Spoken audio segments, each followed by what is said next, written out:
Australia میں ٹی20 کی جنگ جاری ہے۔ سپر 12 مرحلے کے اختتام کے بعد اب 9 نومبر سے سیمی فائنلز مرحلے کا آغاز ہونے جا رہا ہے۔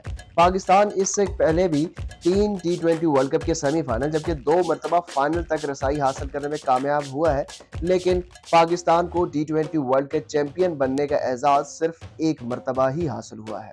ہدف کا تعاقب کرنے میں ناکامی۔ پاکستان کرکٹ ٹیم ٹی20 کے ناک آؤٹ مرحلے کے دوران ہدف کا تعاقب کرنے میں دباؤ کا سامنا کرتی رہی ہے۔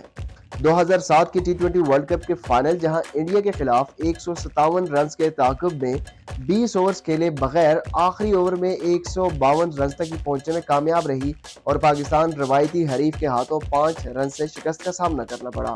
اس میچ میں پاکستان 157 رنز کے تعاقب کے دوران ابتدائی طور پر وکٹیں گنوانے کی وجہ سے دباؤ میں آیا اور مصباح الحق کی ذمہ دارانہ بیٹنگ کے باوجود ورلڈ چیمپئن بننے سے دور رہا۔ 2012 کے سیمی فائنل میں پاکستان میزبان سری لنکا کے خلاف محض 140 رنز کا ہدف حاصل کرنے میں ناکام رہا۔ اس میچ کے دوران ابتدائی اوورز میں ٹیم دباؤ میں آنے کے بعد سنبھل نہ سکی اور پاکستان 20 اوورز میں صرف 123 رنز ہی بنانے میں کامیاب ہوا۔ ڈیتھ اوورز میں دباؤ میں آنا۔ ٹیم پاکستان ٹی20 ورلڈ کپ کے ناک آؤٹ مرحلے میں 2 مرتبہ بڑا ہدف دینے کے باوجود دفاع کرنے میں ناکام رہا ہے۔ ویسٹ انڈیز میں کھیلے جانے والے 2010 کے ٹی20 ورلڈ کپ کے سیمی فائنل کے دوران آخری اوور میں آسٹریلیا کے بلے بازی آج بھی ٹی20 کرکٹ میں بہترین بلے بازی کے طور پر دیکھی جاتی ہے، جس میں پاکستان نے آخری 3 اوورز میں 18 گیندوں پر 48 رنز دے کر جیتا ہوا میچ اپنے ہاتھوں سے کھو دیا۔ اسی طرح 2021 کے ورلڈ کپ کے سیمی فائنل میچ میں آسٹریلیا کو 177 رنز کا ہدف دینے کے باوجود ٹیم پاکستان دفاع کرنے میں ناکام رہی اور اس میچ میں بھی ڈیتھ اوورز میں ناقص گیند بازی ٹیم پاکستان کے لیے شکست کا سبب بنی۔